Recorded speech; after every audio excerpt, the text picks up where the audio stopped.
பேதுரு பார்த்து சொல்லுவார், இனி உனக்கு இந்த வலையும் இந்த படம் உனக்கு சொந்தம் அல்ல. இனி உனக்கு இந்த தொழிலும் உனக்கு சொந்தம் அல்ல. இனி இந்த மீன் வியாபாரம் உனக்கு சொந்தம் அல்ல. நீ என்ன பண்ணணும்? என்னை பின்பற்றி வா. அடுத்து சொல்வாரு, நீ மனுஷர்களை பிடிக்கிறவர்களாய் மாத்துங்க. அல்லேலூயா.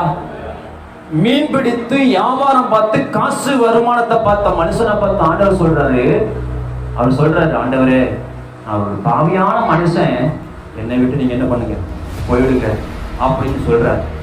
அந்த வேலை படிக்கும் போது அந்த வார்த்தையை நீங்க படிக்கும் போது பாருங்க, என் மனசும் என் கண்ணு கலங்கும்.